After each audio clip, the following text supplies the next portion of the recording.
দেশি পেঁয়াজের পাইকারি দরদাম জানিয়ে দিতে সরাসরি যুক্ত হচ্ছে আমরা কৃষকের সাথে, এবং কৃষক কি বলছেন পেঁয়াজের দাম নিয়ে সেটা জানবো। আসসালামু আলাইকুম। ওয়ালাইকুম আসসালাম। কেমন আছেন? ভালোই আছি। আপনি কোন জেলা থেকে আসছেন? আমি কুষ্টিয়া জেলা। আচ্ছা, এই যে পেঁয়াজের দাম মানে বাড়ায় নিয়ে আপনারা কি বলতে চান বাড়তি হওয়ার জন্য?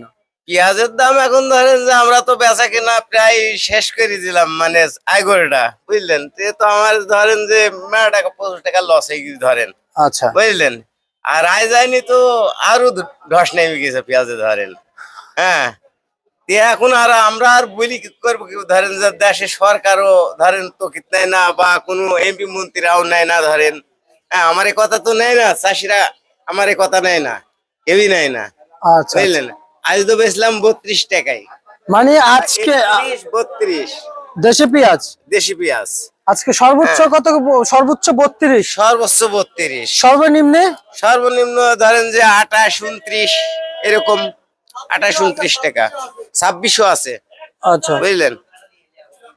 এরকম ভাবে যদি চাষিকে যদি লস খায় তাহলে চাষি বাঁচবে? গতবার তো 25 টাকা 2 গরু হারিছে, এবারও ধরেন একটা গরু যার মধ্যে, বুঝলেন। তাহলে আমার মতন চাষি যদি দুইবারে যদি 3টা গরু হারায় তাহলে চাষি কি বাঁচবে? হ্যাঁ, বলেন দিনে। আচ্ছা, চাষি সরকারে হয়তো মনে করে যে চাষি কিছু করতে পারবে না, চাষি অনেক কিছু করতে পারে। আপনি যে পুলিশ প্রশাসন যদি আপনি যদি একটু ই করেন যে পুলিশ ভাইরা, আমারও এক ভাই পুলিশ আছে, আর একজনের এক ভাই পুলিশ আছে, আপনারও এক ভাই পুলিশের চাকরি করে নাকি। পুলিশ যে এই যে আড়তে এর আগে আইছিল, আইসি যে এরকম বলে যে এই টাকাই বেচেন, হ্যাঁ, এখন পুলিশ যে এই যে 28 29 টাকায় মাল বেচছে, পুলিশ তো আইসি করছে না এই আড়তে যে 50 টাকা বা 55 টাকায় মাল বিক্রি করুক, এখন তো পুলিশ আসছে না। কিন্তু যখন পুলিশটা আসে না, বুঝছেন, এখন যদি আমি যদি বলি যে আমার চাষি, আপনি এই ঢাকা শহরের লাঠিতে কিন্তু আন্দোলন করতে আসবে না, বুঝলেন। আন্দোলন করবে কে? যেমন আমার কুষ্টিয়া ডিস্ট্রিক্টে খলিশাখুন্ডি, এতে ধরেন যে সেতুর মাঝে ধরেন যে আমরা দাঁড়িয়ে থাকবো, গাড়ি ঘোড়া দেবো না, কাঁচাপটি। পাবনা জেলায় ই করবে, ফরিদপুর জেলায় ই করবে, তাহলে আপনার এই ঢাকা শহর অসাল হয়ে যাবে, বুঝছেন। চাষি কিন্তু এইভাবে আন্দোলন না করবে। পুলিশ ভাইরা আপনারা যায়েন না, চাষি ঢাকায় মাল নিয়ে আসবেন না, তখন ঢাকা শহরের কি অবস্থা হবে তাই দেখেন। আর সারের কথা বলেন, সরকার অবশ্যই সারের দাম কমাতে পারে, এটা তো সরকারের অবহেলিতার কারণে এই কাজ করে। তার কারণ যে পুলিশ প্রশাসন সব পারে দেশের, বুঝলেন। যেমন ডিলার কুটুন আছে, ডিলার ধরেন যে দেখা গেল বিএনপি বা আওয়ামী লীগ বা জামাত যেই যাক না কেন তার অনুকূলে হয়, বুঝলেন। এখন পুলিশ যদি যাই ডিলারে যাই যদি ইনকোয়ারি করে যে আপনি সার কয় টাকায় বেচছেন, হ্যাঁ, যদি এবার যদি ডিলারে যাই যদি বলে যে ডিলার আলা যদি বলে যে আমি সার 30 টাকায় বেচছি, জি জি জি বুঝছেন, জি। এবার লোকাল যারা দোকান আছে, লোকালে যাই 31 টাকায় বেচবে সারটা নাকি। আচ্ছা, পুলিশের কাজ তো একুডুল না, ডিলারে যাই আগে তদন্ত নেবে কয় টাকায় সার বেচছে। আচ্ছা, আর ব্যবসায়িকরা নিজাবে নিজে 1 টাকা লাভ করলেও এনাফ। আচ্ছা, 1 টাকা তাহলে 31 টাকায় বেচবে। আচ্ছা, আচ্ছা, তাহলে 31 টাকার উপরে যদি লোকাল দোকানদাররা যদি সার বেচে, তারপরে আমরা ক্রেতা আমরা কিনবো, অবশ্যই যদি 32 টাকার সার নাই তাহলে কিন্তু আপনি রিপোর্ট করবো আপনাদের কাছে, বুঝলেন। তাহলে আপনারা তো গোপনে যাই সেই দোকানদারকে সাইজ করতে পারেন না। কিন্তু আমারে ওনারা ডিলারেও কিন্তু সার দেয় না, 10 কেজি 5 কেজি কে সার দেয়, এটা নিজেই কি করা যায় বলেন দিনে। হ্যাঁ, আর ডিলারে তো সার বিক্রি করে রাত্রে, এটা পুলিশরা জানে না? আচ্ছা। জানে, অবশ্যই জানে। ম্যাজিস্ট্রেট, আমরা পুলিশ না, হ্যাঁ, ম্যাজিস্ট্রেট। হ্যাঁ, অবশ্যই জানে। তারা সেখানে ইনকোয়ারি করে না কেন? আর আমরা চাষির মাল এই জায়গায় নিয়ে আসি, আর তারা ইনকোয়ারি করে, কিন্তু চাষির এই মালটা এত লস খায়নের কাজ কোন যুক্তি আছে নাকি বলেন? আপনারাই বলেন। তাহলে একটু জানান কি পরিমাণ লস যাচ্ছে? লস ধরেন আমারে 50 টাকা 55 টাকা বা এনাফ 60 টাকায় বেচলে আমরা কিছুটা লাভজনক হইতাম, বুঝলেন। এখন যে মালটা 25 টাকা 30 টাকায় বেচছি, এত টাকা সবই হারিয়ে যাইছে। আচ্ছা হ্যাঁ, আচ্ছা আচ্ছা, বুঝতে পারছি। তাহলে এই টাকাটা বারবার চাষি যদি এরকম করে যদি লস খায় চায়, তাহলে এই টাকাটা আসবে কোন যাই think চাষির?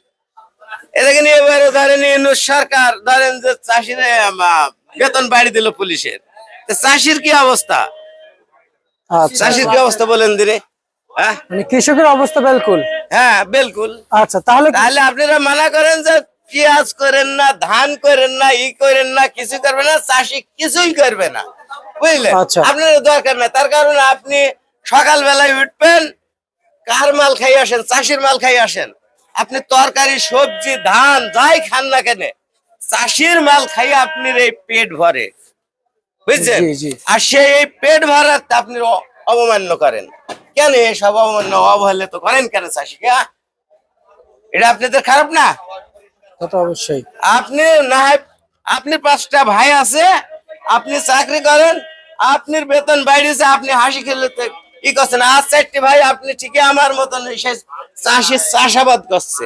আচ্ছা আচ্ছা আচ্ছা বুঝতে পারছি। আপনার ওই 4টি ভাইয়ের কি অবস্থা হয়েছে আপনি তাহলে আপনি খেয়াল করেন দিনে, ওই 4টা ভাইয়ের কি অবস্থা হয়েছে? তার মানে সরকার থেকে এবং হ্যাঁ। কোন কৃষকের কোনো সাহায্য না, সহযোগিতা পাচ্ছে না। কোনোদিনই পাইছে না।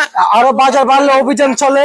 হ্যাঁ আরো আরো বাজার বাড়লে অভিযান চলে। হুম। আচ্ছা আপনি আরেকটা বলেছেন যেন সার বেশি কীটনাশকের বাজার বাইন্য দিনের বেলা বাজারে পাওয়া যায়, রাতের বেলা পাওয়া যায়। হ্যাঁ আচ্ছা আরেকটি জানতে চাই, আপনারা যখন এই যে কৃষি আবাদ করেন, জি। কৃষি পণ্যের সাথে তার সাথে কিন্তু রসুন কি আবাদ করেন না? হ্যাঁ রসুন আবাদ করি। তাহলে রসুনের কি অবস্থা আছে একটু জানান। রসুনের এখন রসুন আবাদ করি, এখন রসুন কত করি এটা আমি করিনি, মানে আমার যতটুকু পরিমাণ আমি খাই ততটুকু পরিমাণ কিন্তু রসুন আবাদ করি। আমার এলাকায় রসুনটা খুব কম হয়, অন্য অন্য এলাকায় হয়। আপনার কোন জেলা? বুঝলেন, আমার কুষ্টিয়া জেলা, দৌলতপুর থানা। আচ্ছা আচ্ছা বুঝলেন? কুষ্টিয়া থেকে কি আলু আসে? হ্যাঁ আলু আসে, আলু আসে। আলু আসে। তাহলে তো আলুর বিষয়টা জানেন যে এই যে লজ আলু বিশাল লস, দশ নামা। আচ্ছা তা বুঝলেন? একটু আলুর বিষয়টা আমাদেরকে যদি একটু খুলে বলতেন যে আলুতে কি অবস্থা, আপনাদের কি পরিমাণ লস যাচ্ছিল? আমার এই আলু ধরেন যে 30 টাকা 35 টাকা কেজির নিচে হলে তো আলু লস হবে, আচ্ছা বুঝলেন? এখন তো আলু কয় টাকা বিক্রি হয়েছে ঢাকা শহরে? হ্যাঁ 10 টাকা। তাহলে আচ্ছা। 10 টাকা, তাহলে তাহলে আপনি 25% আগে মাছ যাচ্ছে, 25 টাকা আগে কেজিতে নাই। হ্যাঁ হ্যাঁ আচ্ছা আচ্ছা বুঝতে তা পারছি। থাকবে কি করি? কেমন বুঝতে চান? আর আপনাদের হাতে কি পরিমাণ পেঁয়াজ আছে একটু জানান। আমাদের এখনো ধরেন 1/2% আছে এখনো। 5% আছে। হ্যাঁ 1/2% আছে, 1/2% গেল, এই 1/2% লোক তো শেষ ধরেন, এখনো 1/2% আছে, 1/2% বেশি আছে। আপনাদের পেঁয়াজের হাটের খবর নিয়েছেন? হাটে আমাদের ওখানে ঠিক আছে, এখন ঢাকা শহরে নাকি শোনা যায় ডবল বিক্রি হয়। আচ্ছা। এখন ওই খুচরা মূল্যের ওই হিসাব করলে তো হবে না, দেখা গেল আমার ঠিক ধরেন 30 টাকায় নিয়ে যাচ্ছে কেজি, বা 28 টাকায়, উনারা বেচছে 60 টাকায়, বুঝছেন? ওই হিসাব করলে তো হবে না। না না আপনাদের হাটের পার মন কত বিক্রি হচ্ছে? আমার ওখানে হাটে, জি জি জি জি। আমার ওখানে হাটে বিক্রি হয়েছে ধরেন যে ওই 40 টাকা কেজি, আচ্ছা। বুঝলেন? আমার এই নুকালা হাটে 1600 টাকা মন? হ্যাঁ 16 টাকা, 16 টাকা। 1600 টাকা মন পাইকারি? হুম। শ্যামবাজারে এত কম কেন? একটুকুন ভালো, সেটা ধরেন 50 টাকা কেজি ধরেন বিক্রি হয়েছে হাটে? হাটে। এটা হচ্ছে পাইকারি? হ্যাঁ তাহলে না শ্যামবাজারে পাইকারি না, তাহলে? খুচরা। খুচরা আমি পাইকারি জিজ্ঞেস করছি আপনাকে। পাইকারি? জি, জি, জি। পাইকারি আমার খরিশাখন্ডি 1200, গতকাল গেছে 1050 টাকা। আচ্ছা আজকে 1200? আজ 1200। আচ্ছা আচ্ছা মনে হয়তো একদিন 100 বাড়ে, একদিন 100 কমে, আচ্ছা। এরকম অবস্থা। ঠিক আছে আপনাকে বুঝলেন? অসংখ্য এরকম ধন্যবাদ। অবস্থা। এ ছিল আজকে সর্বশেষ ভারত।